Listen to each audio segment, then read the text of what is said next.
इनको तो उसी चीज पे हैमर करना है, एक ही चीज पे हैमर करना है, बस एक ही है, पहलगाम क्यों हुआ। ये तो वो कहने की बात हुई कि भाई मर्डर क्यों हुआ। यार मर्डर तो होंगे, चाहे तुम फांसी की, चाहे तुम गोली मारने की, चाहे तुम चौराहे पे सर खड़े होके से जुदा मारने की, की। कोई भी सजा रख लो, हाँ, ये चीजें मर्डर तो नहीं हो, रुकती है। क्राइम तो होगी। सवाल यह है कि क्राइम होने के बाद क्या हुआ, बिल्कुल बिल्कुल। और उसका रिकॉर्ड जो है वो तुम कंपेयर कर लो, तुम्हारे टाइम पे क्या होता था, इस टाइम पे क्या होता है, और ये वो तो सब जानते हैं। अमित मुझे शाह तो तो ये नहीं पूरा समझ में लेके आ आए थे रहा। 10 साल का, दोनों का 10 साल का बिल्कुल कंपेरेटिव बिल्कुल लेके आए थे वो तो। कंपेरिजन दिया उन्होंने। मुझे तो ये नहीं समझ में आ रहा है कि भाई ये कैसी पॉलिटिकल पार्टी है ये। मैं तो इसको देख रहा हूँ, बड़े नजदीकी से देखा है। जब मैं सर्विस में आया था तब कांग्रेस ही कांग्रेस हुआ करती थी सब सब जगहों पर। कांग्रेस की फंक्शनिंग देखी है, कांग्रेस के साथ में, कांग्रेस के नेताओं के साथ में काम किया है राजस्थान में। ये तो बहुत गहरे नेता होते थे इसमें। जी जी आजकल जी। तो इतने छिछले हो गए हैं जिनको ये नहीं समझ में आता कि इस तरह की डिबेट कराने से लाभ होगा या हानि होगी। बताइए आप। नहीं, इन्होंने आगे कौन से लोग कर रखे हैं जो प्यादे हैं इनके, जिन्हें वो शतरंज में कहते हैं ना, जिन पे एक ही कदम चलना आता है, गौरव गोगोई जैसे लोग। अमित शाह ने देखा कैसे पहला गौरव गोगोई को कि भाई तुम तो कई बार हाँ पाकिस्तान होके आए हो। उसका जवाब अभी नहीं दे पाया वो। पाकिस्तान के बॉर्डर पे भी चले जाया करो। तो ऐसे ऐसे लोग आगे करेंगे तो साहब ऐसे ही होगा ना इनका। और जो गहरे लोग थे कायदे से, उन गहरे लोगों को तो डुबा दिया। मैं तो देख रहा हूं कि अभी भी इसमें राज्यसभा में भी जो लोग बोले हैं, एक चिदम्बरम के अलावा किसी ढंग के आदमी को बोलने का इन्होंने वो नहीं दिया। सब दाएं बाएं कहीं बोलते हैं ये। ऐसे ही राज्यसभा में तो अब तय, लोकसभा में तो तय हो गया कि जो राहुल गांधी की टीम है वही बोलेगी। शशि थरूर चुप बैठे रहेंगे, मनीष तिवारी का नाम लिस्ट में नहीं है, उन्हें ये बुलवाएंगे नहीं। जो फैक्चुअल बात करेंगे तो उन्हें ये बुलवाते नहीं है। तो यही हाल होगा फिर तो, छिछले लोग ही होंगे। मैं देख रहा था किसी पत्रकार ने कमेंट करा उस पे कि उन्होंने जो है वो, किसी ने कमेंट करके, शायद अमित शाह ने बोला या मोदी जी ने कोई छिछोरेपन की एक शब्द बोल दिया था, उस पे कमेंट कर रहा है कि बताइए छिछोरापन। अरे भाई, छिछोरेपन में कौन सा गाली दे दी भाई तुम्हें, तो जब तुम अपनी छिछोरापन तो है ही, जो कर रहा है हाँ वो राहुल गांधी, वो मुक्के मार रहा है हाँ, उसके माइक तोड़ दिया। सीट के ऊपर क्या ओम बिरला ने दिखाने कहा भाई ये पब्लिक प्रॉपर्टी है, संसद की प्रॉपर्टी है, इसे क्यों तोड़ रहे हो। वैसे अच्छा, आज इसमें इतनी एक सोशल इतनी मीडिया वो का भी नहीं बड़ा है, योगदान है। एक ही बात दोहरा दोहरा के 16 मिनट की टोटल स्पीच है राहुल गांधी की। हाँ, और यूं और कह रहा था कि अभी तो मैं और सेट हुआ 28 हूं। मिनट की 28 मिनट की प्रियंका गांधी की।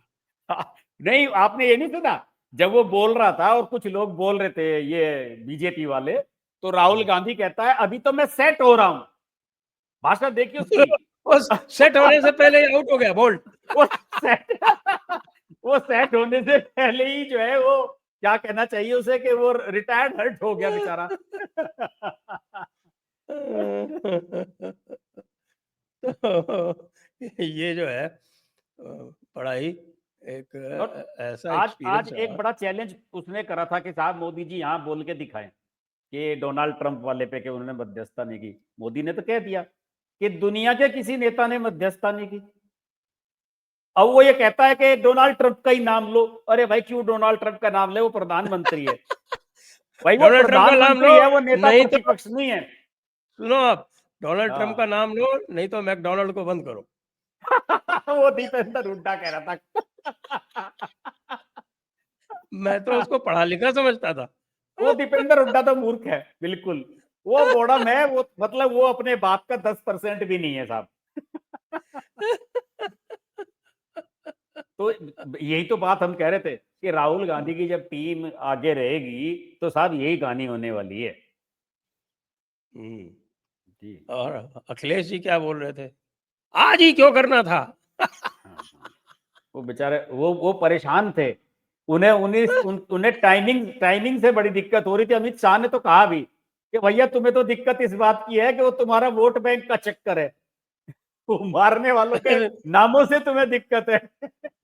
एक कि और जो मरे दिक्कत हो गई हैं। होगी ना, अखिलेश यादव को एक खबर मिल गई होगी कि उनके किसी समर्थक ने और साजिद रशीदी की पिटाई कर दी है। ये खबर उनको मिल गई होगी तो वो घबरा गए होंगे बुरी तरह से कि ये क्या होगा। हाँ, मैं तो उस सपा नेता को बधाई दी सोशल मीडिया पे, उस लौंडे ने जिसने मारा उसको।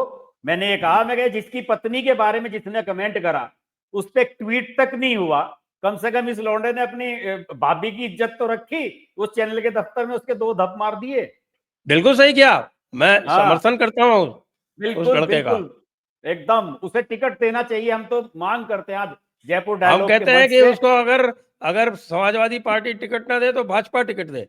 साजिद रशीदी की और आपने तस्लीम रहमानी की तो पिटाई भाजपा वालों को करनी चाहिए थी, जो उन्होंने बिल्कुल आज तक बिल्कुल नहीं की। बिल्कुल। और भाजपा वालों ने तो, आपने कल देखा नहीं है कि डिंपल के बारे में जो बयान उसने दिया था, उसके विरोध में भाजपा के सांसदों ने कल प्रदर्शन किया है बाहर पार्लियामेंट के, झंडे बैनर लेके। और ये सब भाग गए इधर उधर। अखिलेश और ये सब, धर्मेंद्र यादव, वो धर्मेंद्र यादव मौजूद था, उसकी भाभी को इस तरह से कह रहे हैं, और बताओ उसमें 2 शब्द नहीं बोले जा रहे।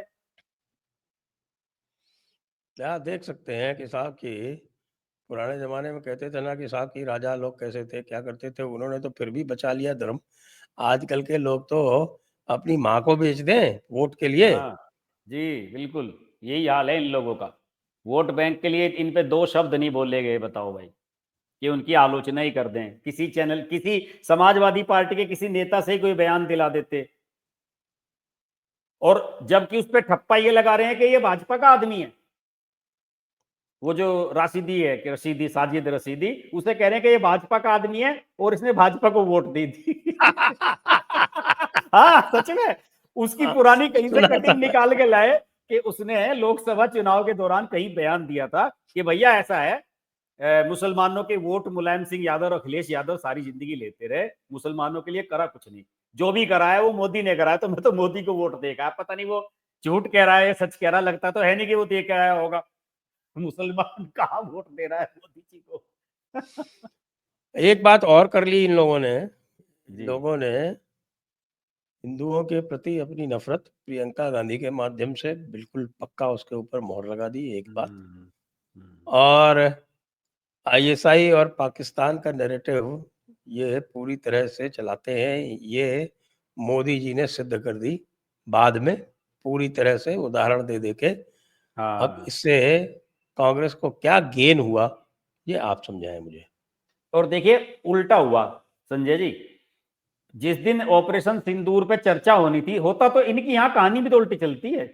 ऑपरेशन सिंदूर पे चर्चा होनी है, उससे एक दिन पहले अमित शाह तो ऑपरेशन महादेव करा रहे हैं, और इनका ऑपरेशन चिदम्बरम चल रहा है।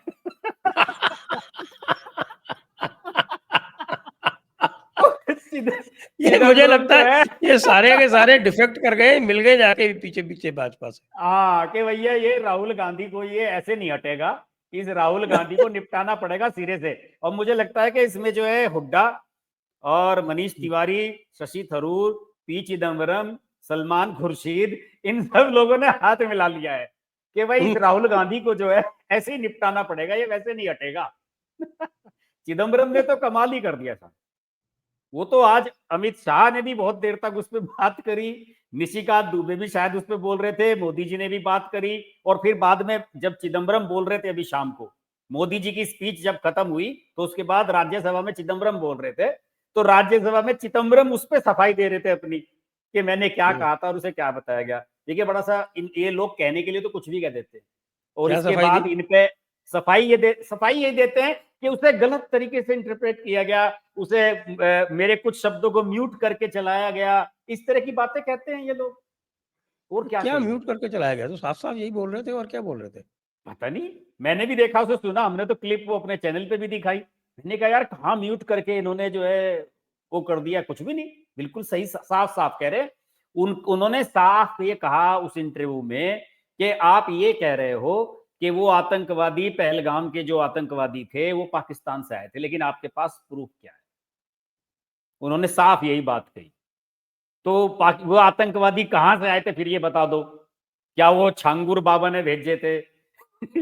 या हम्म। आप बता दो कि वो कहीं वहां किसी उस बंबई का जो गैंग है उसने भेजे थे, या वो फिर वहां से आए थे, ममता जी के पश्चिम बंगाल से आए थे? फिर कहां से आए थे? आज अमित शाह ने तो बता दी 1 to 1 सारी चीज कि भाई अब तो स्थिति ये हो गई है, जितने भी ये टेररिस्ट आउटफिट हैं ये सारे के सारे, कि इन लोगों को यहां से लोकल वो ही नहीं मिल रहे हैं लड़के, अब इन्हें बाहर से लाने पड़ रहे हैं। इसी वजह से इनके ऑपरेशन और इनके जितने भी इस तरह के टेररिस्ट एक्टिविटीज हैं वो सारी की सारी ठंडी पड़ गई हैं कि लड़के नहीं मिलते यहाँ पे लोकल। पहले तो क्या था कि इनकी मैंने एक बार पढ़ा भी था, किसी आतंकवादी ने कहीं इंटरव्यू में कही थी बाद में ये बात, कि उस समय की बात है जब शुरुआत में 2000 के आसपास की, कि 17,000 रुपए महीना सैलरी मिलती थी आतंकवादी को, और अगर उसकी कोई मौत हो जाए तो उसके परिवार को 2 या 3 लाख रुपए मिलते थे। तो वो कहता था कि भाई अब यहाँ काम धंधा कुछ रहा नहीं, जम्मू कश्मीर में बिल्कुल चौपट हो गया 89 के बाद से, 90 के बाद से, तो इसके अलावा यहाँ का जो लड़का है वो करेगा क्या? तो इसीलिए तो वो सारे के सारे बेरोजगार पत्थर फेंकते थे। अमित शाह ने कहा कि जीरो स्टोन पेल्टिंग होगी ना, जीरो, उसने सारी चीजें जीरो गिनवाई कि एक स्टोन पेल्टिंग नहीं हो रही। मैं तो प्रमाण कर रहा हूं इसका। मैंने गया वहां के लोगों से पूछा, लाल चौक मार्केट सारे आसपास दुकानदारों से, उसने कहा जी कोई कुछ भी कहे, लेकिन वास्तव में पत्थरबाजी तो 370 हटने के बाद से बिल्कुल बंद होगी। और जब पत्थरबाजी होती थी तो स्कूल बंद होते थे, शहर में कर्फ्यू लगता था। फ्राइडे को ऑलमोस्ट कहते हैं कि हर फ्राइडे को सारी मार्केट में यहाँ ताले पड़ जाते थे कि आज पत्थरबाजी होगी।